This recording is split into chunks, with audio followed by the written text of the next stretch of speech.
तो explain what is meant by accuracy, वो accuracy के बारे में पूछ रहा है। Explain what is meant by accuracy of a measured value, accuracy के बारे में बात कर रहे हैं। तो आपको पता है मेजर्ड और एक्चुअल वैल्यू का डिफरेंस एक्यूरेसी कहलाता है, ठीक है। सो मैं कह देता हूँ, ठीक है, the measurement of the how close the measure value to the true value, ये कह सकते हो the difference between the difference. अच्छा, फिर कहूँगा शॉर्टकट आपने पेपर में यूज नहीं करना है, between measured and true value, true value actual value is called accuracy, clear. या ये भी कह सकते हैं कि how close the measured value is to the true value, ये भी आप कह सकते हो, दोनों सही हैं, ठीक है। पार्ट बी आ रहा है, two solid cubes A and B, दो सॉलिड क्यूब्स हैं ए और B, are measure to determine the density of their material, clear. Table 1.1 shows the measurement for cube A की मेजरमेंट्स गिवन है। चूंकि वो क्यूब है तो क्यूब होने की वजह से जाहिर है उसकी सारी लेंथ आपस में क्या होंगी भाई, इक्वल होंगी, ठीक है।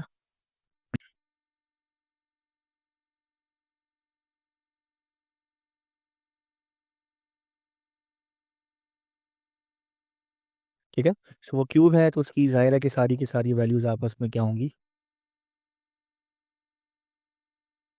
सारी की सारी लेंथ उसकी इक्वल होगी, ठीक है।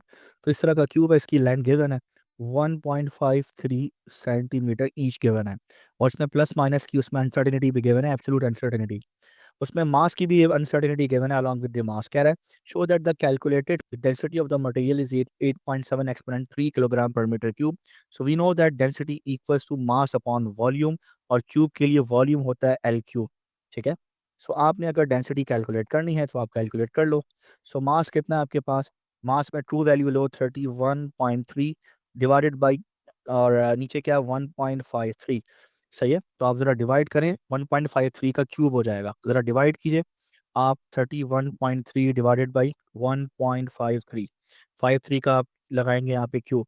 सो ये ए हो जाएगी 8 पॉइंट, कितनी हो जाएगी 8.7, 8.74 एक्सपोनेंट, एक्सपोनेंट की ज़रूरत ही नहीं है अभी, 8.7 आ रहा है, ठीक है, 8.74 आ रहा है gram per centimetre cube. Now you need to convert it into kilogram per metre cube. So आपको सारी कन्वर्जन पढ़ाई गई है, आपने सिर्फ और सिर्फ क्या करना है, मल्टीप्लाई बाई 1000 कर देंगे। जब आप इसको मल्टीप्लाई बाई 1000 कर देंगे कि किलोग्राम पर मीटर क्यूब में कन्वर्ट हो जाएगी, ठीक है। नहीं समझ में आए तो वो भी बता देता हूँ, देखो ग्राम पर सेंटीमीटर क्यूब है, तो ग्राम से किलोग्राम में जाओगे, सो किलोग्राम में जाने के लिए डिवाइडेड बाई 1000 करना पड़ेगा, ठीक है। तो ये ऊपर वाला न्यूमरेटर किलोग्राम में कन्वर्ट हो जाएगा। सेंटीमीटर क्यूब से मीटर क्यूब की तरफ जाना है, देखो सेंटीमीटर से, फिर समझना, अगर तुम सेंटीमीटर से मीटर की तरफ जाना चाह रहे हो तो जाहिर है सेंटीमीटर से मीटर की तरफ जाना है तो डिवाइडेड बाई 10 की पावर 2 करोगे, ठीक है, या ये करोगे डिवाइडेड बाई 100 कर दोगे, कुछ भी, दोनों तरीके से तुम्हारा आंसर आ जाएगा, यट है, ठीक है। जब 10 की पावर -2 है और उस पर दोनों तरफ 2 है तो मल्टीप्लाई बाय 6 करोगे, सो 10 की पावर -6 से तुम्हें क्या करना पड़ेगा, मल्टीप्लाई। सो डिनोमिनेटर में तुम्हारे पास जब मीटर क्यूब की तरफ जाओगे तो तुम्हें 10 की पावर -6 से मल्टीप्लाई करना पड़ेगा। तो जब सॉल्व करोगे तो डिनोमिनेटर में -3 आता है, ऊपर ले जाओगे तो 10 की पावर +3 आ जाएगा, तो ये किलोग्राम पर मीटर क्यूब हो जाएगा, ठीक है। तो एक चीज अंडरस्टूड है, जब भी ग्राम पर सेंटीमीटर क्यूब से किलोग्राम पर मीटर क्यूब की तरफ जाओ, जस्ट मल्टीप्लाई कर दो, किससे, 1000 से मल्टीप्लाई कर दो, दैट्स इट, ठीक है।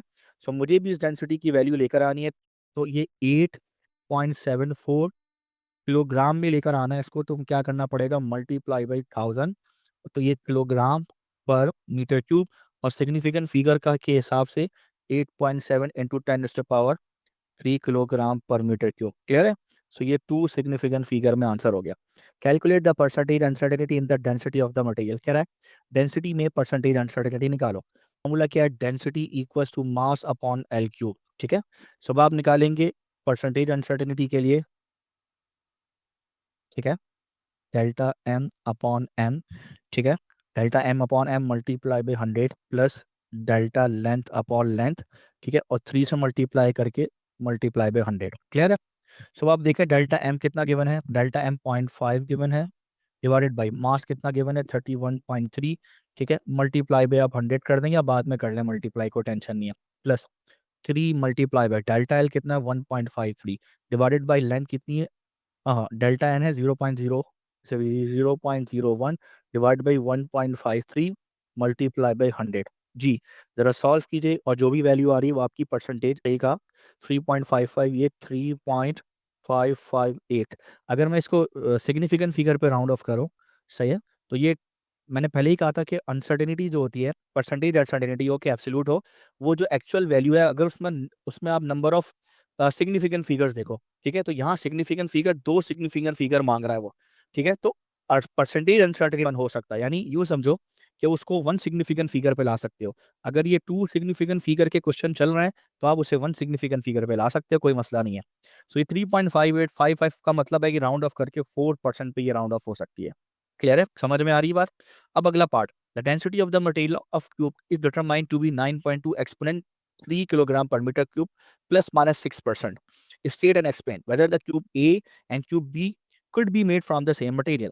अब आप देखो जो आपका मटेरियल जो पहले अभी जो डेंसिटी आई है, ठीक है? उसकी डेंसिटी आई है 8.7, ये देखो। इसकी जो डेंसिटी आई है, वो आपकी आई है 8.7 आ रही है। मैं इधर साइड में लिख देता हूँ, जो डेंसिटी ऑफ ए आ रही है, वो आ रही है 8.7 into 10⁻³ forget the uncertainty, percentage अभी छोड़ दो, हटा दो उसको। ये किलोग्राम, ठीक है, पर मीटर क्यूब। भी कह रहा है कि जो बी की अनसर्टेनिटी है वो ये है, चेक करो वो इस मटेरियल से मिलके बना है कि नहीं है। तो भाई इसकी रेंज चेक कर लेते हैं, रेंज से हमें अंदाज़ा हो जाएगा, ठीक है। अब रेंज से कैसे अंदाज़ा हो जाएगा, तो 9.2 इंटू 10⁻³ है।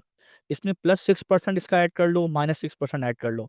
जब +6% ऐड करोगे तो जब -6% ऐड करोगे, सो मल्टीप्लाई बाई 100 में से 6% निकालो तो 94%। तो 94% से माइनस ऐसे मल्टीप्लाई कर दोगे, और जब इसकी अपर बाउंड या अपर रेंज निकाल लोगे तो इसको मल्टीप्लाई बाई, ठीक है, 100% में 6% ऐड कर लो तो ये 1.06 हो जाएगा, यानी 106% हो जाएगा, ठीक है।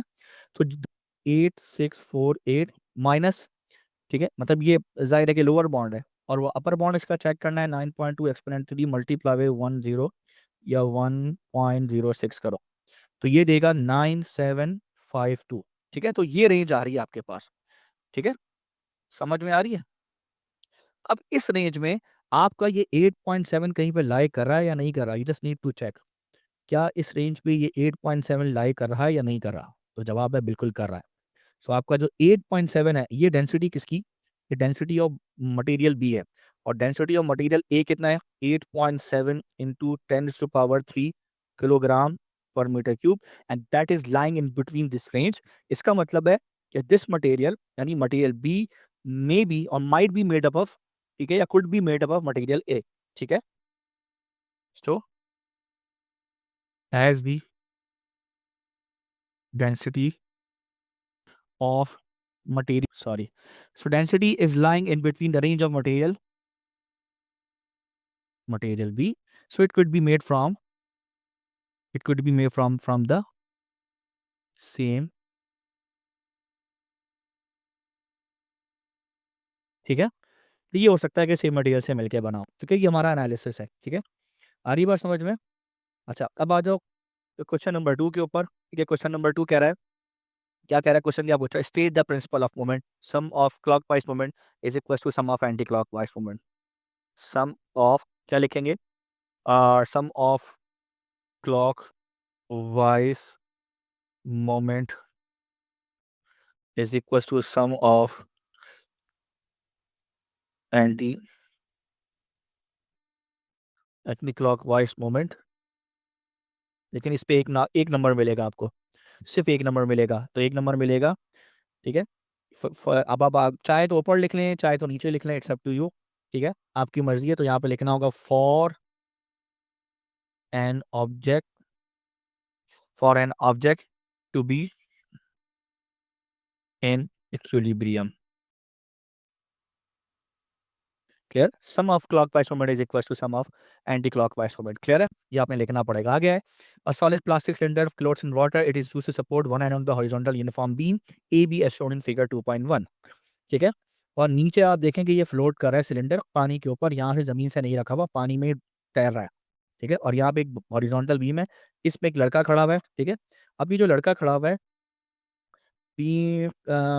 अच्छा, अब इस दो बातें हैं, एक तो ये यूनिफ़ॉर्म यूनिफ़ॉर्म जो है वो प्लैंक है।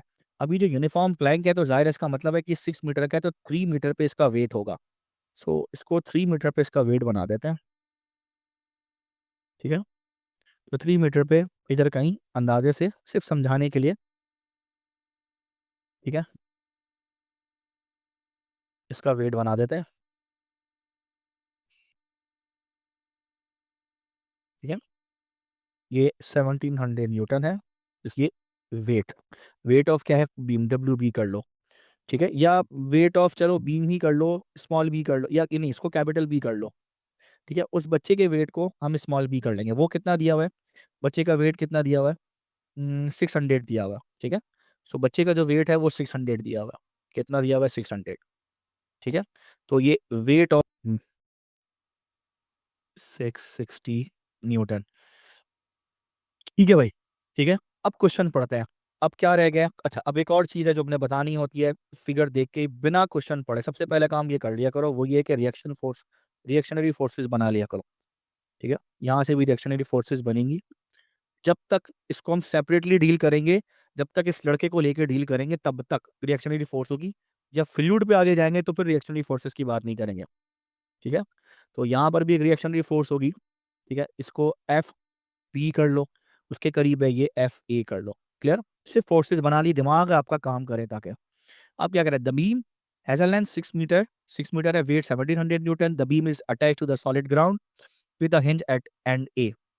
The cylinder is floating vertically in the water. The top of the cylinder is the attack acts its center to the beam at horizontal distance of 5 meter from end A. The cylinder applies a vertical force of 1300 Newton to the beam. ठीक है, तो कह रहा है कि cylinder applies और vertical force of 1300 newton, ये 1300 newton to the beam. A person of 660 newton stand on the beam, ये भी गिवन है, ठीक है। The beam A B is in equilibrium by taking the moment about end A determine the distance X from A to P. A से लेके P तक का distance, यानी ये एक्स निकालना है आपने, तो बच्चों वाला सवाल है, मेरा नहीं ख्याल कोई इतना मुश्किल क्वेश्चन है। तो sum of anti clockwise movement is equal to sum of clockwise movement, इतना आसान है जी। बोलिए, जी जी बोलिए। सो एंटी क्लॉकवाइज मूवमेंट के लिए ये हो जाएगा, सबसे पहले बात देखिए, मैं अगर यहाँ पे स्केल रखूँ सिर्फ समझाने के लिए कह रहा हूँ, तो और अगर पिवट मैं कहाँ पे लूँ, ए पे लूँ, तो इसका मतलब ये फोर्स, ये वाली फोर्स इसे, यानी यहाँ से इस बीम को एंटी क्लॉकवाइज घुमाएगी, और ये वाली जो फोर्स है वो इसको क्लॉकवाइज घुमाएगी, लड़के का वेट भी क्लॉकवाइज लेके जाएगा। दो फोर्सेस क्लॉकवाइज घुमाएंगी और एक फोर्स एंटी क्लॉकवाइज लेके जाएगी, क्लियर है। तो मैंने कहा मैं आपको बता दूं, सो दो फोर्सेस क्लॉकवाइज है, तो क्लॉकवाइज में दो फोर्सेस हैं। एक तो आपका बच्चे का वेट हो जाएगा, weight of the boy 660 multiply by x plus 1700 multiply by half distance है यहाँ से लेकर यहाँ तक का, ठीक है। ये डिस्टेंस हाफ है,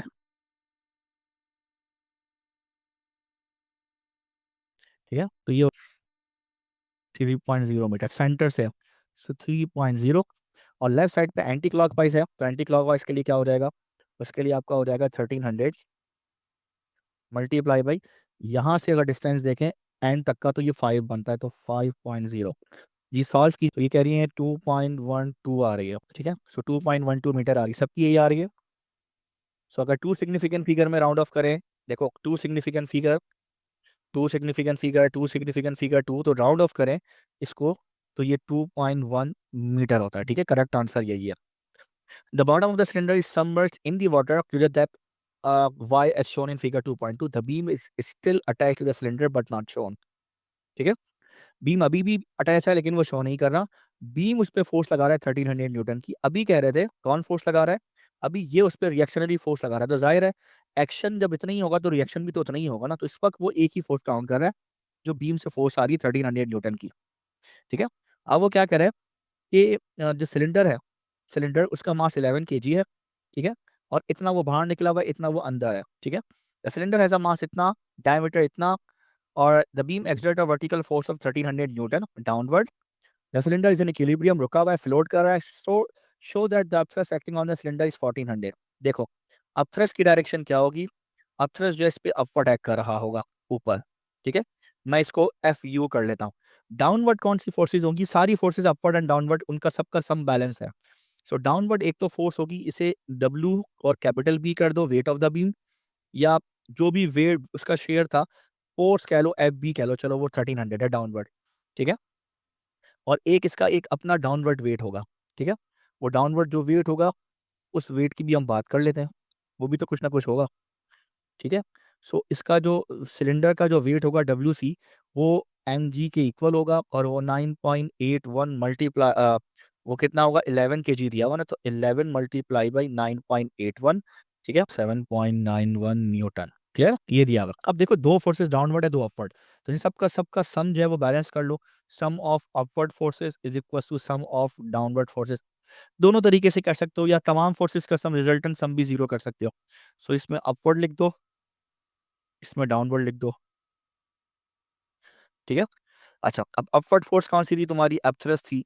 डाउनवर्ड कौन सी थी, FP प्लस वेट था। तो डाउनवर्ड तुम्हारे पास क्या है, FP कितना है, 1300 प्लस 107.91, तो ये होगा 147, हाँ, 1407 0.91 न्यूटन। ठीक है। लेकिन इतना सिग्निफिकेंट फिगर है, ठीक है, दो सिग्निफिकेंट फिगर में इसको राउंड ऑफ करना है। सो आप दो सिग्निफिकेंट फिगर में राउंड ऑफ कर लें, इसको 1400 कर लें न्यूटन। ठीक है। टू सिग्निफिकेंट फिगर में खत्म हो गई बात, कोई टेंशन नहीं है। The water has a density इतनी, calculate the depth of the Y. Now you have to use here Archimedes principle. I repeat, you have to use here Archimedes principle, वो आपने यूज करना है। अब आप कैसे करेंगे, तो आपको पता है कि upthrust is equal to rho G V, लेकिन ये वॉल्यूम वो होता है जो ऑब्जेक्ट का वॉल्यूम हो, OBG, और इमर्ज हो, जो अंदर वाला वॉल्यूम हो, यानी सिर्फ अंदर वाले हिस्से का वॉल्यूम होता है। पता है ना ये सारी बातें आपको। ठीक है। और डेंसिटी ऑफ ये फ्लूइड होती है, यानी कि इस केस में डेंसिटी ऑफ वाटर होगी, ऑब्जेक्ट की डेंसिटी नहीं होगी। अब आप देखो, अब ये इस वॉल्यूम को जरा मैं मजीद ब्रेक करूंगा। सो ये density of water multiply by G, ठीक है, multiply by volume of object. अब वॉल्यूम को छोड़ो, एरिया, एरिया ऑफ उस ऑब्जेक्ट का area multiply by height beneath the surface of the liquid, that is Y, जो कि वाई है। ऐसे ये Y beneath the surface of the liquid है।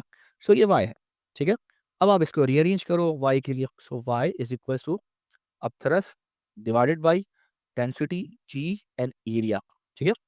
और क्या हमारे पास एरिया है, क्या हमारे पास एरिया है, नहीं है, निकाल लेते हैं। एरिया निकालने में क्या इशू है भाई, एरिया का फॉर्मूला जरा साइड में देखो, area is equal to pi R square होता है, दूसरा एरिया, दूसरा फॉर्मूला D/2 का होल स्क्वायर कर लो।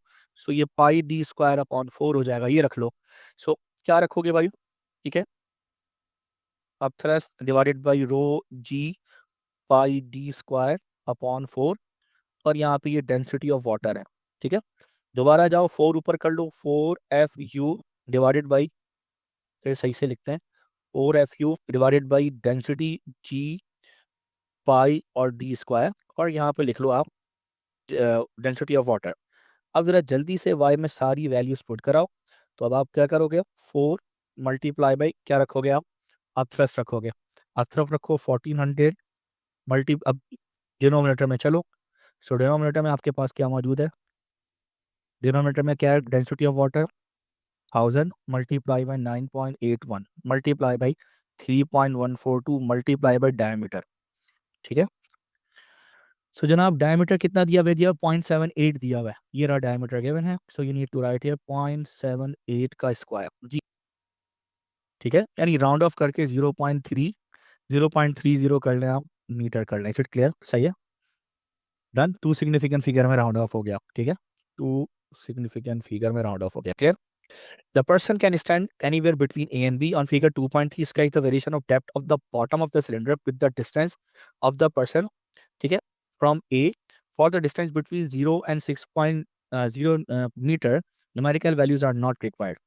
ठीक है, वो क्या कह रहा है कि for a person can stand between A and B. A और B में वो कहीं पर भी stand कर सकता है। आ रही बात समझ में, वो कह रहा है कि वो कहीं से भी स्टार्ट कर सकता है, यस और नो। ठीक है। अब देखो जिस वक्त 0 मीटर पे था, एक second, the person can stand anywhere between A and B. A और बी कहाँ है, ये रहा, नहीं यार, ए और बी कहाँ है, ये ओके।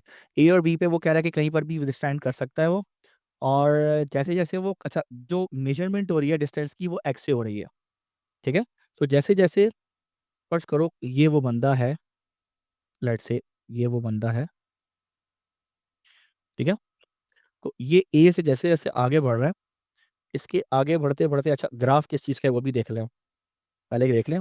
ग्राफ कितना है, डिस्टेंस वर्सेस, वो ये कहना चाह रहा है कि अगर ये बंदा यहाँ खड़ा होता है तब इसकी डेप्थ क्या होगी सिलेंडर की, अगर वो यहाँ खड़ा होता है तब सिलेंडर की डेप्थ क्या होगी, और अगर वो यहाँ खड़ा होता है तो सिलेंडर की डेप्थ क्या होगी। मेरे हिसाब से एक लॉजिक क्या कहती है, अगर वो बंदा इधर खड़ा हो जाएगा तो सिलेंडर की डेप्थ पानी में ज्यादा होगी, यानी वाई की वैल्यू बढ़नी चाहिए। यस और नो, बढ़नी चाहिए नहीं बढ़नी चाहिए। ठीक है, अगर वो बंदा यहाँ खड़ा होता है तो ये जो वाई की वैल्यू पानी से थोड़ी सी और मतलब कम हो जानी चाहिए, सिलेंडर ऊपर आ जाना चाहिए, तो वाई की वैल्यू डिक्रीज हो जानी चाहिए। और अगर बंदा यहाँ खड़ा होता है इस जगह पे तो सिलेंडर को तो मैं कहता हूँ तकरीबन बाहर ही निकल जाना चाहिए, बहुत थोड़ा सा कोई सिलेंडर जो है वो इसके वेट की वजह से अंदर होगा। यानी जैसे जैसे ये बंदा यहाँ से लेफ्ट से राइट की तरफ जाएगा, वाई इंक्रीज होता चला जाएगा, जो डेप्थ है, ठीक है, वो इंक्रीज होती चली जाएगी। ठीक है, this is what I understand. Clear है, समझ में आ रही है बात। ठीक है, तो इस हिसाब से अगर मैं देखूं, तो इस हिसाब से देखूं तो इज्जत के साथ कुछ इस तरह का लिंक बनता है मेरे हिसाब से। ठीक है, 0 मीटर में भी कुछ ना कुछ डेप्थ होनी चाहिए, यानी कि ऐसा नहीं हो सकता कि वो बंदा यहाँ पे खड़ा हुआ हो, ठीक है, और सिलेंडर की कोई डेप्थ ना हो। इसका अपना वेट तो होगा, अगर कुछ भी नहीं होगा इसका वेट तो होगा, उसकी डिस्ट्रीब्यूशन तो उसके सर पे होगी, उसकी वजह से थोड़ी बहुत तो गहराई पानी में जाएगी ना। ऐसा नहीं हो सकता बिल्कुल भी ना जाए। यार तो मुझे ऐसा लगता है कि जिस वक्त डिस्टेंस उसका, मुझे ऐसा लगता है कि जिस वक्त डिस्टेंस जो है वो ए से, पॉइंट ए से उसका जीरो है, यानी यूं समझो एक्स की वैल्यू जिस वक्त जीरो है उस वक्त भी कोई ना कोई डेप्थ होगी, लेकिन वो डेप्थ बहुत कम होगी। ठीक है, आ रही बात समझ में। और जैसे जैसे आगे बढ़ता चला जाएगा वो डेप्थ इंक्रीज होती चली जाएगी, मेरा ये मानना है। क्लियर है, आ रही बात समझ में या नहीं आ रही है। हेलो, आ रही है। ठीक है। सो मेरा ये मानना है। अब एक बच्चा क्वेश्चन कर सकता है कि सर ये कर्व ऐसे क्यों नहीं जा रहा, ये कर्व ऐसे क्यों, वो कर्व यूं या यूं जाने के लिए भाई कोई, मतलब अगर फर्ज करो कर्व यूं ले जाना है तो उसके लिए कोई स्क्वायर का रिलेशन होना चाहिए, जबकि आपको पता है कि डेप्थ में और डिस्टेंस में कोई स्क्वायर का रिलेशनशिप आपस में नहीं है। ठीक है, और इस तरह के रिलेशनशिप के लिए स्क्वायर रूट का रिलेशन होना चाहिए, वो भी नहीं है। तो इस वजह से दिमाग में यही आ रहा है भाई कि स्ट्रेट लाइन ही का कर्व होगा, मतलब ये जो स्ट्रेट लाइन होगी वही बनेगी। क्लियर, चलें भाई इसका अगला पार्ट क्या है।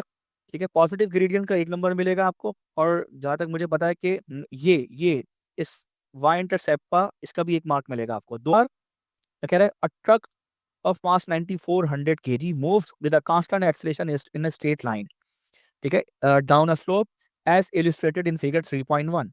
ठीक है, ये 3.1 की फिगर है, ये इसकी बात कर रहा है। 180 मीटर की इसकी इसका इसका डिस्टेंस ए से लेकर बी तक। At point A the speed of the truck, at point A पे बात करें, the speed of the truck is 13 metre per second, and at point B the speed of the truck is 22 metre per second. यहाँ पर 13 है और यहाँ पे, ठीक है, ये है। A and B are at a distance of 180 metre apart. Calculate the acceleration. So इस्तेमाल कर लो 2as equals to v square minus का u स्क्वायर। ठीक है, तो b है और ये a कर लो। सो यहाँ से आप क्या निकालोगे, एक्सेलेरेशन निकालोगे। सो वी बी का स्क्वायर माइनस यू ए का स्क्वायर डिवाइडेड बाई 2a कर लो। ठीक है, तो यहाँ से इसको, ठीक है, और कितना हो जाएगा, 22 का स्क्वायर माइनस का 13 का square divided by, divided by कर लें 2 मल्टीप्लाई बाई 180। सो ये आपकी एक्सप्रेशन निकल के आ जाएगी प्लीज। ठीक है, फाइन 8 है, बिल्कुल ठीक है। मैं सिग्निफिकेंट फिगर देख लिया करें, आप लोग क्या चल रहा है उसी की सिग्निफिकेंट फिगर में रिस्पॉन्स किया करें। ठीक है, determine the gain in kinetic energy of the truck between A and B, तो मैंने आपको बताया भी है, चेंज इन काइनेटिक एनर्जी पता करना है आपको। So change in kinetic energy पता करना है, या तो ये लिख दें या ई करके छोटा सा स्मॉल करके के लिखते हैं। सो ये हो जाएगा delta, basically kinetic energy final minus kinetic energy initial. Clear, और ये half m v b square minus half m u a square. आप दोनों में से हाफ एम कॉमन ले लीजिए तो v b square minus u a square इस तरह से कर लीजिए। सो 1/2 इंटू मास कितना है, मास ऊपर गिवन है 9400 किलोग्राम। सो 9400 टाइम्स बी पे क्या है 22 का स्क्वायर माइनस 13 का स्क्वायर, 22 का स्क्वायर माइनस 13 का स्क्वायर जी। कोई मुझे बताए कि काइनेटिक एनर्जी का चेंज फ्रॉम ए से बी जाते कितना हुआ, कितना आ रहा है। ठीक है, 1.4805 times 10 to the power of 6. ठीक है, ये आ रहा है। अब ये 1.4805 आ रहा है, सिग्निफिकेंट फिगर 2 में जाना है तो राउंड ऑफ करने के लिए 1.5 इंटू 10⁻6 जूल। ठीक है, 2 सिग्निफिकेंट फिगर दिखा रहा हूँ मैं। ठीक है, ये है गेनिंग काइनेटिक एनर्जी। क्या कह रहा है, और शॉर्ट टाइम आफ्टर तो कह रहे हैं कि अब देखो, चूंकि अब वो चलो अब वो लिंक कर रहा है, आगे लिंक कर दे। Short time after passing point B, truck R move in a straight line on a horizontal ground. The driver of the truck applies the brake. Figure 3.2 shows the variation with time t of the momentum of the truck. ये momentum time graph है। I repeat, ये momentum time graph है, इसको आप देख लीजिए। कह रहा है डिफाइन फोर्स। फोर्स क्या है, rate of change of linear momentum. ठीक है, लीनियर का वर्ड लिखिएगा, प्लीज लिखिएगा। जिसने नहीं लिखना वो भी लिखे, सोचे लीनियर का वर्ड लिखें, क्योंकि इसके अलावा एक और फिजिकल क्वांटिटी होती है एंगुलर मोमेंटम। अगर आपने यहाँ पे लिख दिया rate of change of angular momentum तो फिर वो फोर्स नहीं रहेगा, वो टॉर्क बन जाएगा। तो स्लाइट डिफरेंस है दोनों के अंदर। हाँ, अब आपको मार्क स्कीम में यकीनन सिर्फ मोमेंटम भी मिलेगा मिलेगा। देता है आपको rate of change of linear momentum. अब आपने करना क्या है, उस चीज को हम देख लेते हैं। सो जनाब, हम देख लेते हैं वो कह क्या रहा है कि रिजल्टेंट फोर्स निकालनी है। तो आपके पास ये देखो, ये वाला पॉइंट था जहां से उसने गाड़ी चलाई थी। सो ये कितनी है, 21, 22, 23, नहीं नहीं, 21, ये 21 है। ये 22, 23, 24, जी 21 है। और 21 से स्टार्ट होके कहाँ तक आई है कहानी, 15 सेकंड में, 15 सेकंड में जरा देख लेते हैं। तो 15 सेकंड कहाँ से कहाँ बैठ रहा है, ये यहाँ से यहाँ 15 सेकंड। ठीक है, ये है। और 15 सेकंड कहाँ जा रहा है, ये जा रहा है 1, ये जा रहा है 2, ये जा रहा है 3।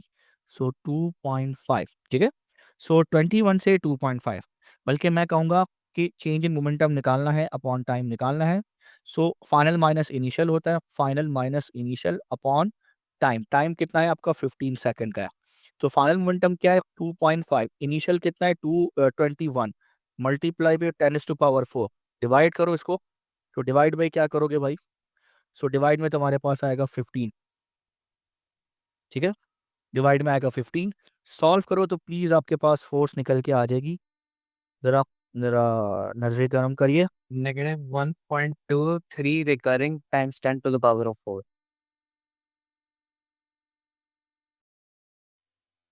ठीक है, तो ये हो जाएगा माइनस का 1.2। ठीक है, ये- अच्छा देखो, नेक्स्ट पार्ट में वो क्या कह रहा है, नेक्स्ट पार्ट में वो कह रहा है, पढ़ो जरा इसको सही से। ठीक है, वो कह रहा है an identical truck S has same initial momentum as of R. ठीक है, जैसा आर का मोमेंटम है वैसे ही एक नया ट्रक है जिस जो कि एस है उसका मोमेंटम है। Clear, experiences a constant force equals to the force which is measured in B2। B2 में कितनी फोर्स मेजर हुई है, ये भी इतनी ही कांस्टेंट फोर्स जो है वो क्या कर रहा है कि वो मेजर कर रहा है, और उसका इनिशियल मोमेंटम सेम है। आ रही बात समझ में। ठीक है, state and explain whether the truck S will take more less और the same amount of the time to to come to rest as truck R. ठीक है, तो सबसे पहले so we have to know कि सबसे कि टाइम कितना लग रहा है ट्रक आर को जो है वो स्टॉप होने में। सबसे पहले ये पता करना है कि ट्रक आर को स्टॉप होने में टाइम कितना लग रहा है। फिर ये पता करना है कि उसे स्टॉप होने में फोर्स कितनी लग रही है। ठीक है, मैं आपको बता देता हूँ। सही है, सबसे पहले तो हमने क्या पता करना है कि ट्रक ट्रक आर को, यानी जो ट्रक आर है, ठीक है, उसे स्टॉप होने में, यानी ट्रक आर की बात कर रहा हूँ, स्टॉप होने में कितना टाइम लग रहा है। ठीक है, फिर टाइम से हमने ये चेक करना है कि उसको फोर्स कितनी लग रही है ट्रक आर के लिए। ठीक है, और फिर फोर्स से फिर हम उन्हें आपस में कंपैरिजन करेंगे मोमेंटम की बेस पर। ठीक है, आओ जरा इसको देखते हैं ये कहना क्या चाह रहा है। ठीक है, अच्छा, अब जरा सबसे पहले तो ये देखो, इधर आओ पीछे। तो देखो ट्रक आर का जो इनिशियल मोमेंटम था ट्रक आर का, वो था कितना, 21। ठीक है, ये मोमेंटम टाइम ग्राफ है। सो उसका इनिशियल मोमेंटम था 21, और फाइनल मोमेंटम जो था जाहिर है कि वो जीरो होगा इस जगह पर। ठीक है, अच्छा, और टाइम कितना लगा इधर, ऑलमोस्ट देखो तो ये 23 सेकंड लगा, 23 सेकंड लगा इसको स्टॉप होने में। ठीक है। सो 21 एक्सपोनेंट 4 से 0 पे आया और 23 सेकंड लगा, ठीक है, ट्रक आर को। सो इसका मतलब है कि अगर मैं ट्रक आर का मैं अगर कैलकुलेशन करूं ट्रक आर के लिए, सो ट्रक आर की कैलकुलेशन में हमें पता है कि rate of change of linear momentum is equals to force, ठीक है, फॉर ट्रक आर, ठीक है, आर के लिए। अब इसका मोमेंटम कितना चेंज हुआ, फाइनल माइनस इनिशियल करो, ठीक है। अगर तुम फाइनल मोमेंटम 0 कर लो, इनिशियल मोमेंटम कितना है 21 इंटू 10⁴ डिवाइडेड बाई 23 सेकंड का टाइम लगाया, ठीक है। सो फोर्स कितनी आई तुम्हारे पास, वैल्यू बनती है रिजल्टेंट फोर्स की, आपकी बनती है 9130.4 न्यूटन, क्लियर। अगर मैं इसको राउंड ऑफ करूं टू सिग्निफिकेंट फिगर में, तो ये 0.91 इंटू 10⁴ न्यूटन, ठीक है। मैं इस तरह से इसको राउंड ऑफ कर रहा हूँ कंपैरिजन के लिए, अभी आगे इसका कंपैरिजन करना है, ठीक है। तो इसकी फोर्स जो है वो 20.91 एक्सपोनेंट 4 है और इसका जो टाइम है स्टॉप होने के लिए वो है 23 सेकंड, ठीक है। ये याद रखिएगा, ये भूलिएगा नहीं, ठीक है। अच्छा, अब जरा कंपैरिजन करते हैं दूसरे का, ट्रक एस का। ये तो ट्रक आर का था ना। Now let's talk about truck S, ठीक है, ट्रक एस। अब ट्रक एस की अगर मैं बात करूं तो उसका चेंज इन मोमेंटम क्या है, इनिशियल चेंज इन मोमेंटम जाहिर है उसका इतना ही है जितना इसका, लेकिन उसका आपको टाइम नहीं पता, ठीक है। इसका अगर निकालें तो ये F S divided by delta T, ठीक है। हमें जाहिर है इसका टाइम नहीं पता, लेकिन हमें पता है इसका इनिशियल मोमेंटम भी कितना है, ठीक है। फाइनल इसका 0 होगा, ठीक है। अच्छा, ये है इसकी वैल्यू। अब हमें यस जो है वो कहाँ से लेकर आए हैं, तो इसने पहले ही कहा है कि पार्ट बी 2 में जो आपने कैलकुलेट किया है जो वैल्यू, वो कितनी है, बी 2 में जो हमने कैलकुलेट किया वो कैलकुलेट की है 1.2 इंटू 10⁴ न्यूटन। ये वो वैल्यू है जो ट्रक एस की रिजल्टेंट फोर्स है, कांस्टेंट रिजल्टेंट फोर्स है। तो हम उसको यहाँ पे लिख देते हैं, ठीक है, -1.2 इंटू 10⁴ न्यूटन। क्लियर हो गई बात, आ रही बात समझ में, ठीक है। अब आप जरा कंपैरिजन कीजिए, ठीक है। और ये है आपका क्या, ये है आपका एफ एस, राइट साइड वाला सब कुछ आपका जो है, राइट साइड पे जो कुछ भी है ये ट्रक एस का है, और लेफ्ट साइड पे जो कुछ भी है वो ट्रक आर का है। नाउ कंपैरिजन करें आप लोग, ठीक है। चलें अब फाइनल कंपैरिजन करते हैं। सो अब देखिए उसने क्या कहा कि दोनों का जो इनिशियल मोमेंटम है वो क्या है, वो सेम है। तो आइए दोनों का इनिशियल मोमेंटम देख लेते हैं, सेम है, ट्रक आर का भी और ट्रक एस का भी। सो आपको पता है कि चेंज इन मोमेंटम का फॉर्मूला क्या कर सकते हैं, इसको हम F multiply by delta T कर सकते हैं, और राइट साइड पे अभी भी हम लिख सकते हैं force multiply by delta T, clear. अब आप जरा गौर कीजिए, यहाँ पर मैं आर लगा देता हूँ, यहाँ पर भी आर, यहाँ पर एस, यहाँ पर भी एस। क्लियर हो गई बात, यहाँ तक सब समझ में आ गया आपको, ठीक है। दिस इज फॉर एस, ठीक है। अब आप देखिए ट्रक आर की जो फोर्स है वो है 0.91। अब देखिए ट्रक आर की जो फोर्स है 0.91 इंटू 10⁴ मल्टीप्लाई पे जो यहाँ पर टाइम आ रहा है, ठीक है, वो आ रहा है रेस्ट करने के लिए या रेस्ट में लाने के लिए, वो आ रहा है 23 seconds, clear.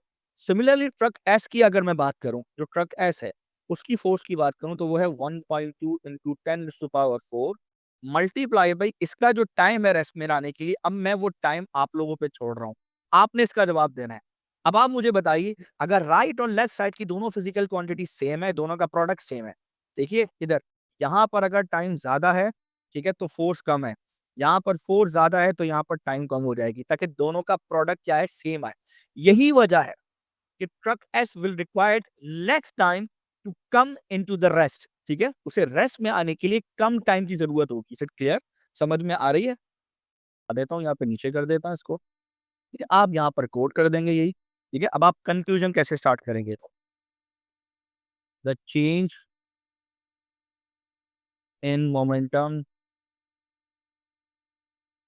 The change in momentum for S and R to come to rest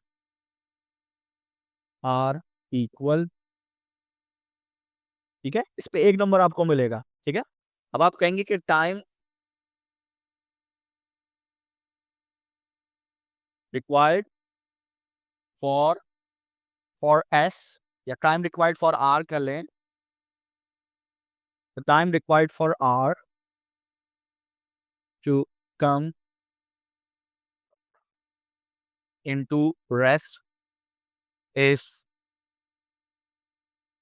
greater than the time required for S to come to rest. Okay, is it clear? Is it clear? समझ में आ रही है आपको बात? कोई problem तो नहीं है? अब आप चाहें तो वो टाइम निकाल के प्रूव भी कर सकते हैं, ठीक है? हमने तो ज़ाहिर है कि आपको कंपैरेटिव एनालिसिस किया ना, आप चाहें तो आप यहाँ पे 1.2 को वहाँ ले आके डिवाइड कर दें। आप जब 1.2 को वहाँ ले आके डिवाइड करेंगे, यानी कि फॉर एग्ज़ाम्पल आपके पास वैल्यू कितनी है? 0.91 into 10 to the power 4 multiply by 23, ठीक है? ये है। आप चाहें तो डिवाइड कर लें और डिवाइड करके यहाँ पर वैल्यूज़ लिख लें, ठीक है? 1.2 इंटू 10 टू द पावर 4 लिखें, सो आपका जो डेल्टा टी आएगा, ठीक है? उसकी वैल्यू आएगी 17.5 सेकंड, ठीक है? ये जो टाइम रिक्वायर्ड फॉर एस है, क्लियर है? मैंने यहाँ पे मेंशन भी कर दिया है, ठीक है? आप चाहें तो आप कर भी सकते हैं। तो ये देखिए, जो ट्रक आर है उसे रेस्ट में आने के लिए 23 सेकंड चाहिए और जो ट्रक एस है उसे रेस्ट में आने के लिए 17.5 सेकंड चाहिए। Clear? So this is your conclusion, ठीक है? इस पे आपको मार्क मिल जाएगा और ये आपने कैलकुलेशन शो कर देनी है यहाँ पे। क्लियर है? समझ में? इस containing a microwave emitter and receiver is placed in front of a large metal sheet in a vacuum. अब ये यहाँ पर हो क्या रहा है कि ये एक माइक्रोवेव एमिटर है, यहाँ से एमिट कर रहा है, ये यहाँ से टकरा के वापस आ रही है। अच्छा, ठीक है? तो इस तरह से जाने और आने वाली आपस में इंटरफेयर कर रही है और स्टैंडिंग वेव बन रही है, ठीक है? The line XP is perpendicular to the metal sheet, the device emitter radio frequency ये रेडियो फ्रीक्वेंसी है। माइक्रोवेव, अच्छा माइक्रोवेव एमिट कर रहा है, तो माइक्रोवेव की फ्रीक्वेंसी है, ये दी हुई है 6.3 गीगाहर्ट्ज़। व्हेन द डिवाइस, ठीक है? तो आगे क्या बात कर रहा है?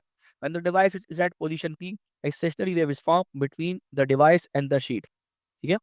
उसके बीच में स्टेशनरी वेव की बात कर रहे हैं। Explain how the stationary wave including the nodes anti node is form. Wave जाएगी, रिफ्लेक्ट होके वापस आएगी, दोनों आपस में सुपरपोज करेंगी।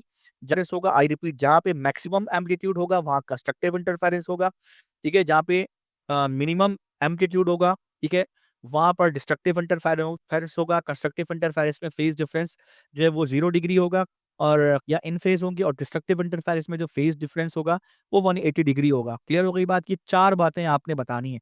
वेव का जाना, रिफ्लेक्ट होके वापस आना, 2 बातें हो गई, और 2 बातें उसकी इंटरफेरेंस के ऊपर। ये 4 बातों के 4 मार्क्स है, खत्म कहानी। अब इसको आप लिखें 4 पॉइंट्स के अंदर। कैसे लिखेंगे? ठीक है? अब ज़्यादा अच्छा है कि आप लिखें कि माइक्रोवेव, ठीक है? माइक्रोवेव क्या करेगी? इमिटिंग फ्रॉम ट्रांसमीटर, ठीक है? इज़ या विल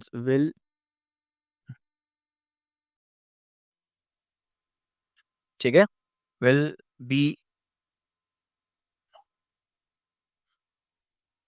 बी इंसिडेंट, ठीक है? ऑन द स्क्रीन, ठीक है? उसके बाद क्या होगा? एंड ये एक पॉइंट हो गया आपका, ठीक है? एंड रिफ्लेक्ट्स बैक, ठीक है? And superpose host with the incident.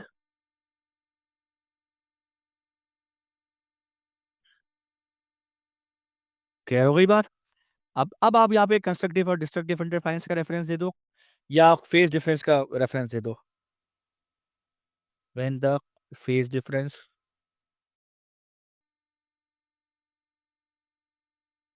Between two waves is 0 degree, ठीक है? जब इन दोनों के दरमियान फेज डिफरेंस 0 होगा तो रिजल्टेंट एम्पलीट्यूड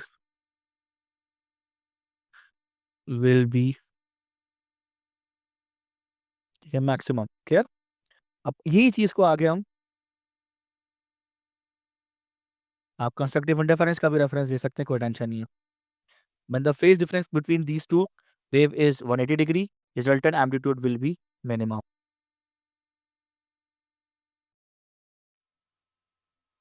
क्लियर हो गई बात? दैट्स इट, खत्म, tension free. Calculate the wavelength. वो वेवलेंथ की बात कर रहा है तो wavelength is equal to v upon frequency. Velocity जाहिर है कि वो माइक्रोवेव है तो उसका वैक्यूम में या स्पीड उसकी एयर में ऑलमोस्ट 3 एक्सपोनेंट 8 होती है। फ्रीक्वेंसी 63 कुछ दी 6.3 गीगाहर्ट्ज दी हुई है। तो 6.3, ठीक है, गीगाहर्ट्ज। गीगा का मतलब होता है 10 की पावर 9। प्लीज जरा बताए क्या वैल्यू बनती है इसकी। 0.0476। 0.476 मीटर है। तो अगर सिग्निफिकेंट फिगर देख लेते हैं, यहाँ पर एक सिग्निफिकेंट फिगर, यहाँ पे दो सिग्निफिकेंट फिगर है, तो उस हिसाब से इसको फिर हम दो सिग्निफिकेंट फिगर में राउंड ऑफ कर लेते हैं। 0.048 मीटर, ठीक है, तो ये वेवलेंथ बन जाती है। At point P, the receiver detects the maximum amplitude of the stationary wave. The device is moved slowly from point P along the line XY, and receiver detects a series of minimum and maximum amplitude. The first minimum amplitude is detected by the receiver when the device is at point Q. पहला minimum यहाँ सुनाई दिया। Determine the distance between P and Q। यार अल्लाह के बंदे, यहाँ पर वो क्या कह रहा है कि यहाँ पर आपका मैक्सिमम है, तो इसका मतलब है पहला यहाँ पर आ रहा है। आ रहा है नहीं आ रहा? होगा ऐसे नहीं होगा? पहले यहाँ पर था, ठीक है, यहाँ पर उसको मैक्सिमम सुनाई दिया, यहाँ पे उसको मैक्सिमम सुनाई दिया, यहाँ पे उसको मिनिमम सुनाई दिया, तो यहाँ से लेकर यहाँ तक का डिस्टेंस ये क्या है, यहाँ पे एंटी नोड है, यहाँ पे नोड है। सो ये लैम्डा बाई कितना होगा भाई? कौन मुझे बताएगा कितना? λ/2। क्या बात कर रहे हो? λ/4 क्यों होगा सर? तो क्यों एक एम्पलीट्यूड एक तो अल्लाह के बंदे, ये वेव कितनी नजर आ रही है तुम्हें जरा बताना। ये वेव खत्म कहाँ हो रही है जाकर? ये पूरी वेव है, सही है। तो अल्लाह के बंदे यहाँ से लेकर यहाँ तक क्या हो, तो लैम्डा बाई 4 नहीं होगा ये? एक एंटी नोड और नोड के दरमियान के फासला। हाँ, तो उस हिसाब से देखो ना, ये लैम्डा बाई 4 है। सो लैम्डा तुम्हें पता है 0.048, डिवाइड बाई 4 कर लो उसको। सो 0.048 डिवाइड बाई 4। सो उसका आंसर कितना बनता है इसका?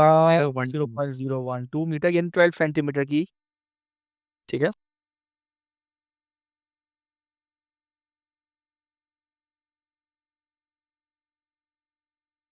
Clear?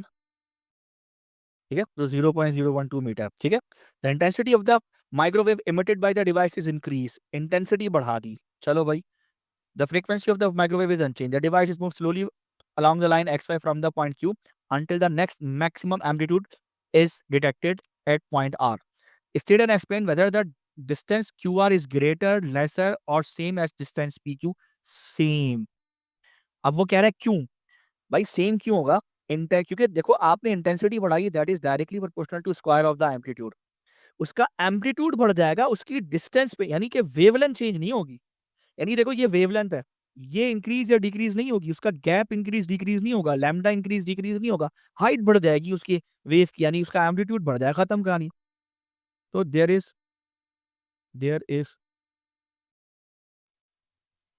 Effect of changing amplitude on wavelength, खत्म कहानी, ठीक है। आगे चलते हैं। Stationary loudspeakers emit a sound of frequency. A microphone is placed near to the loudspeaker and connected to a cathode oscilloscope. The trace on the screen of the CRO is given. ठीक है, क्या पूछ रहा है? 1 centimetre है और time based setting दी हुई है 5 exponent negative 4 centimetre second per centimetre. The speed of the sound emitted by the loud speaker इतनी। Determine the wavelength. तो वेवलेंथ इज इक्वल टू क्या हो जाता है? V upon frequency. अच्छा, फ्रीक्वेंसी की जगह आप वी टी भी लिख सकते हो, तो आपको कहीं से पीरियड पता करना है। 330 तो पता है, पीरियड पता करना है। सो टाइम बेस की सेटिंग 5 है, ठीक है, 5 एक्सपोनेंट नेगेटिव 4 है, ठीक है। अब नेगेटिव 4 को भूल जाओ, एक बॉक्स 5 का है। टाइम बेस की सेटिंग का मतलब है 1 बॉक्स 5 का है। अच्छा भाई, तो पूरा एक पीरियड निकाल लो। तो कहाँ से निकालें पीरियड? वैसे ये अच्छा है, इस पॉइंट को पकड़ लो और इस पॉइंट को पकड़ लो, ठीक है। दोनों के नेक्स्ट पॉइंट पकड़ लो तो जिंदगी आसान, ठीक है, ठीक है, ये पकड़ लो इसको। सो टोटल कितने बॉक्सेस हैं? 29 बॉक्सेस हैं जी। नंबर ऑफ बॉक्सेस देख लीजिए कितने हैं। 29 बॉक्स के लिए आपको पता है कि एक बॉक्स कितने का? 5 एक्सपोनेंट नेगेटिव 4 का है। तो आप मल्टीप्लाई कर दीजिए 29 से। सो 29, ठीक है, मल्टीप्लाई बाई 5 एक्सपोनेंट नेगेटिव 4। 29 क्या है, ठीक है, तो अब आप जरा बताएं कितना आंसर कितना आ रहा है जान।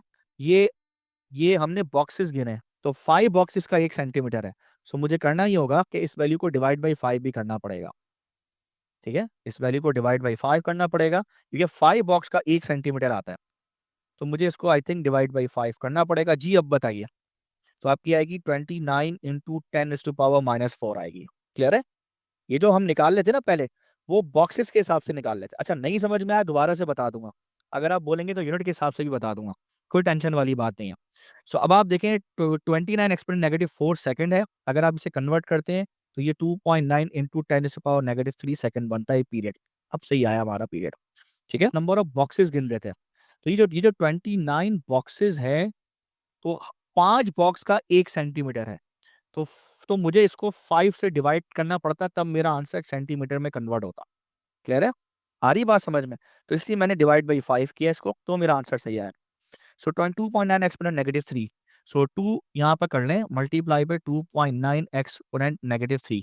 तो जनाब सॉल्व करें, वेवलेंथ कितनी आती है तो मैं भी कर लेता हूँ। 0.957 मीटर, 0.96। क्लियर?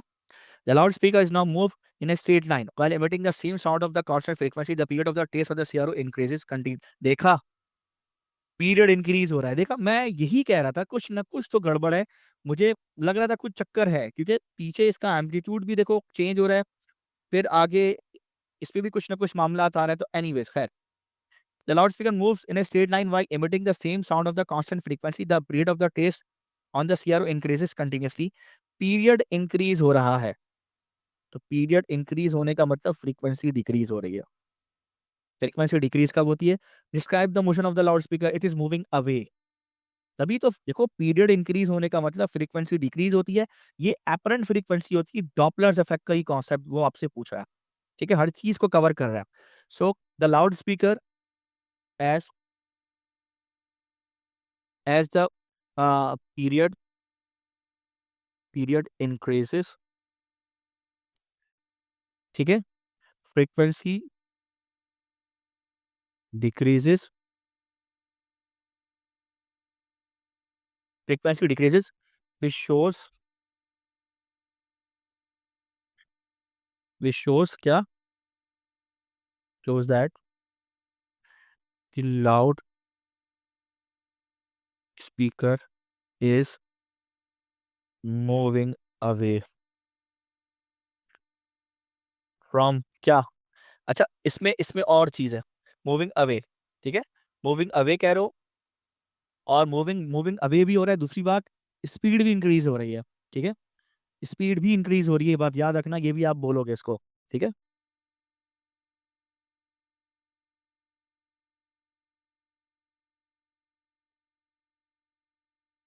कह रहे हैं। आगे चलते हैं, क्वेश्चन नंबर 6। ठीक है, सिलिंड्रिकल कॉपर वायर, ये सिलिंड्रिकल कॉपर वायर है। ठीक है, सिलिंड्रिकल कॉपर वायर है, उसके बारे में कह रहा है कि इसकी लेंथ है 0.24 metre. The current in the wire is 0.85। The distance is R given है, आई गिवन है, उसके बाद एन गिवन है, उसके बाद रेजिस्टिविटी। एन का मतलब उसके चार्ज कैरियर के नंबर्स गिवन है, रेजिस्टिविटी रो गिवन है, पोटेंशियल डिफरेंस पूछ रहा है V equals to I R. I कितना है 0.85 मल्टीप्लाई बाई आर कितना है 3.3 एक्सपोनेंट -3। सॉल्व कीजिए, वी की वैल्यू बताइए कितनी बन रही है 0.85 मल्टीप्लाई बाई 3.3 एक्सपोनेंट -3। सो ये बनेगी 2.81 मिली वोल्ट। मेरे ख्याल में यही बननी चाहिए 2.81 मिली वोल्ट। चेक कर लीजिए, और सिग्निफिकेंट फिगर के हिसाब से 2.8 एक्सपोनेंट -3 भी कर सकते हैं आप। ठीक है, -3 वोल्ट भी कर सकते हैं इसको। सही है, सही है, इस तरह से भी कर सकते हैं। Show that the cross sectional area, cross sectional area की बात कर रहा है, तो आपके पास फॉर्मूला क्या मौजूद है, R equals to rho L upon area. यहाँ से एरिया को एक तरफ करें। ठीक है, तो रो एल अपॉन आर। रो कितना है, रो कितना दिया हुआ है उसने 1.8 into 10⁻⁻8 multiply by length. Length कितनी गिवन है, और लेंथ 0.24 गिवन है, बिल्कुल 0.24। ये रही लेंथ, ये रहा करंट, सब गिवन है, डिवाइडेड बाई करें, सो आपको रेजिस्टेंस चाहिए जो कि 3.3 एक्सपोनेंट नेगेटिव 3 है।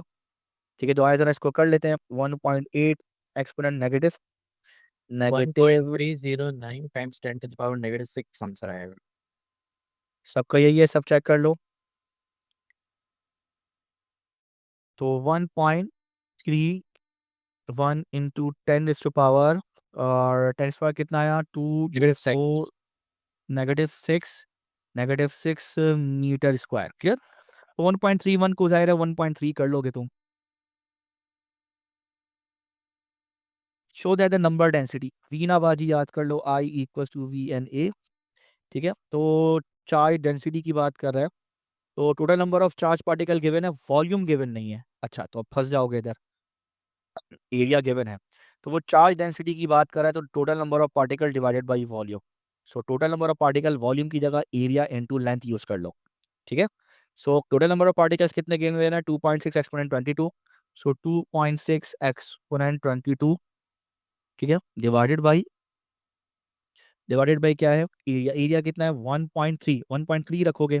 ठीक है, 1.3 एक्सपोनेंट नेगेटिव 6 रखोगे, 1.3 exponent negative 6 multiply by length 0.24 जी, 0.2 8.3 करेंगे टाइम्स 10 पावर 28 आ जाएगा पर मीटर। 28। ठीक है जी जी बिल्कुल, per metre cube. Clear. Calculate the average drift speed, उसके लिए आई इक्वल्स टू वी ना बाजी याद कीजिए। So v is equals to I upon e n A. ठीक है, सो आप ये यूज़ कर लीजिए। तो ज़ाहिर फार्मूला इतना मुश्किल नहीं है, आप यूज़ कर सकते हैं। तो करंट के लिए करंट कितना था आपका, करंट मेरे ख्याल है मिली एम्प्स में कुछ वैल्यू थी, क्या थी, 0.85 0.85, और charge 1.6 exponent negative 90 multiply by particle density 8.3 3 exponent 28 multiply by cross sectional area 1.3 exponent negative 6। ठीक है, आई थिंक यही है जी, प्लीज बताइए। Sir, 4.9 multiplied by 10 to the power minus 5.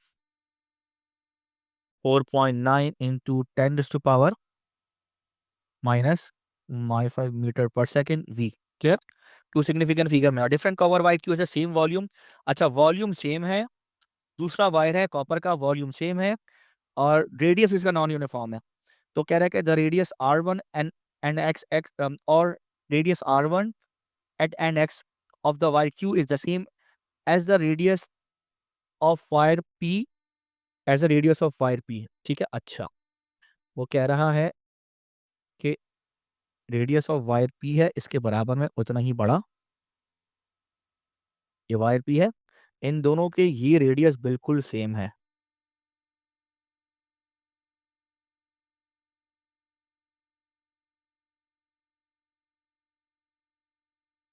ठीक है,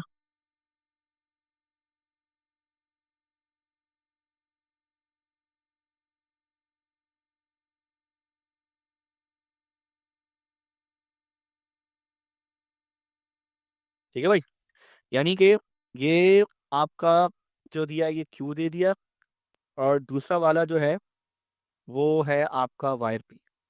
ठीक है, सो इसका क्यू का जो आर वन है और ये जो पी का रेडियस था ये सेम था, लेकिन क्यू का रेडियस आगे जाके कम हो रहा है। अब वो कह रहा है दोनों का वॉल्यूम सेम है, तो वॉल्यूम सेम होने का मतलब है एरिया मल्टीप्लाई बाय लेंथ।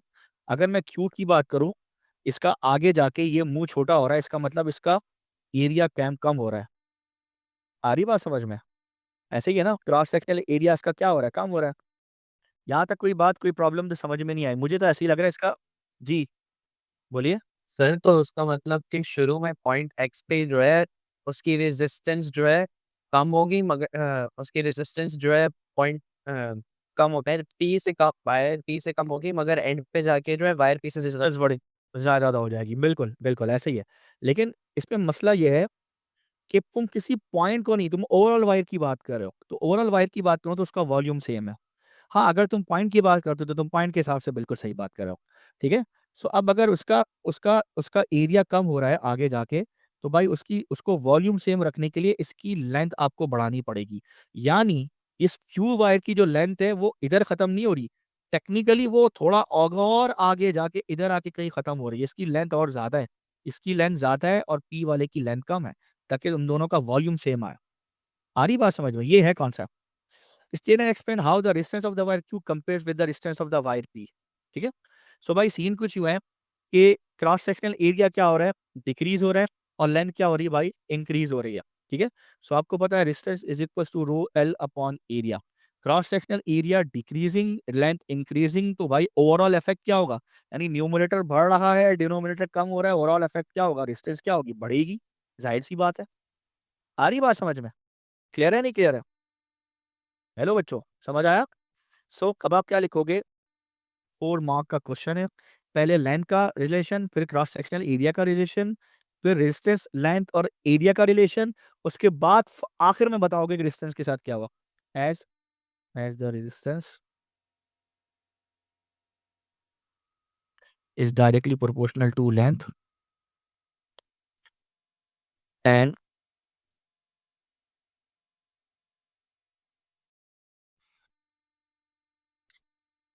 ठीक है, inversely proportional to cross sectional area. ठीक है, सो हमें पता है कि resistance is directly proportional to length है, तो we know that length is increase. ठीक है, area is decrease. Clear? Area decrease हो रहा है, clear? Now we know that के resistance is directly proportional to length while inversely proportional to the area. ठीक है, so the ratio of length to area is increased.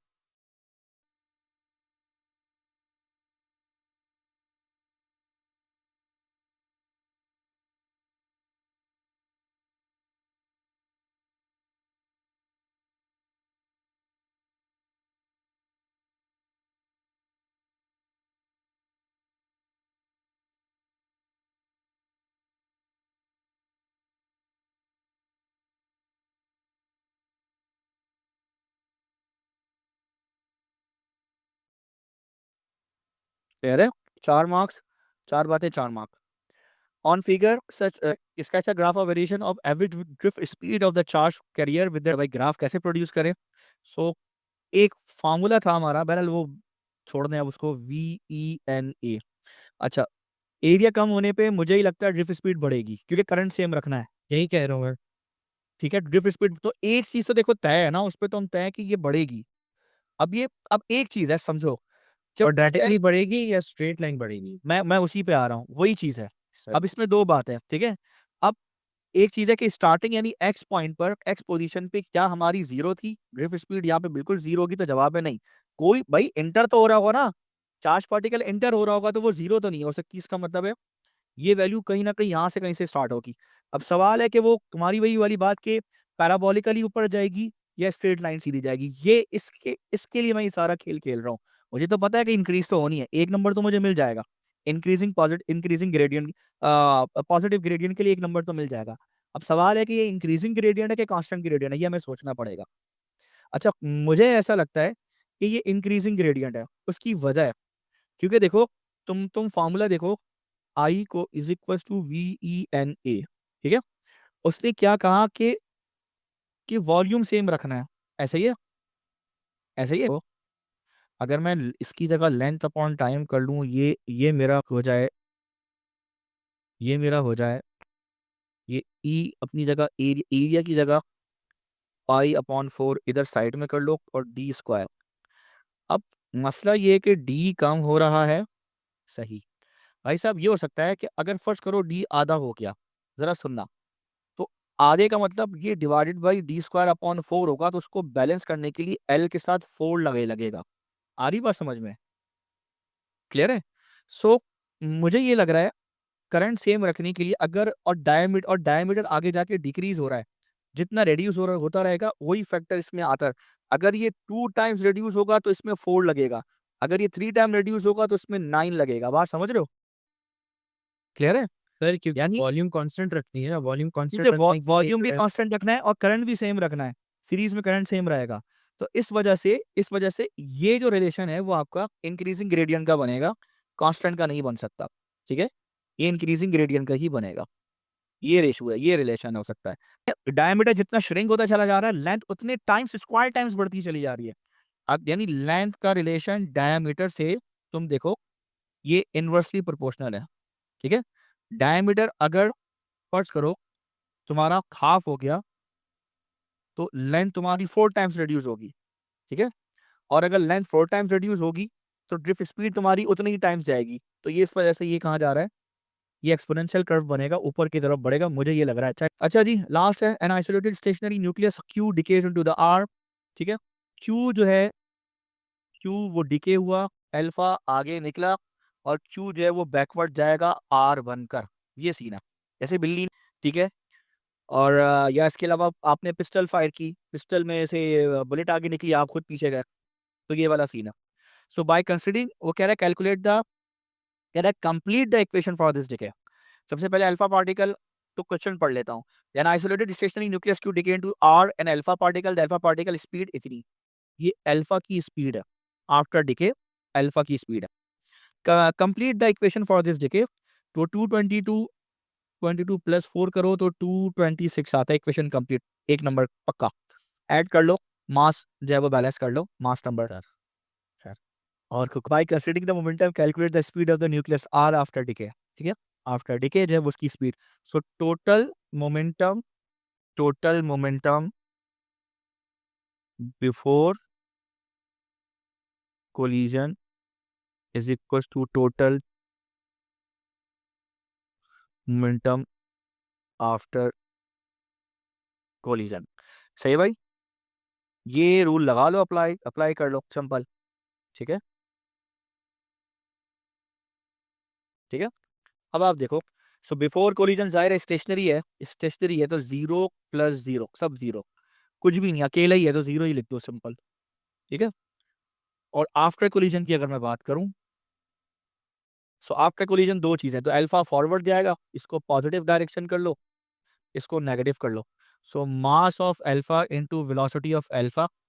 ठीक है, तो और प्लस मास ऑफ क्या है, जो भी आर है, आर न्यूक्लियस है, multiply by negative velocity of opposite direction में रिकॉइल करेगा। सो ये mass of arc velocity of arc is equal to mass of alpha velocity of alpha. Clear है? सो अल्फा की वेलोसिटी गिवन है, mass of alpha पता है we are, ये 2.7 into 10 to power 1 2 3 4 5 metre per second. मेरे ख्याल में ये आंसर आना चाहिए। आप लोग चेक कर लें अपने पास ये आंसर बन रहा है नहीं बन रहा। लास्ट है state 3 quantities that are conserve during decay, charge number कोई। Thank you very much, take care, ख्याल रखिएगा, अल्लाह हाफिज। It's the opposite. सही है सर, खुदा हाफिज़।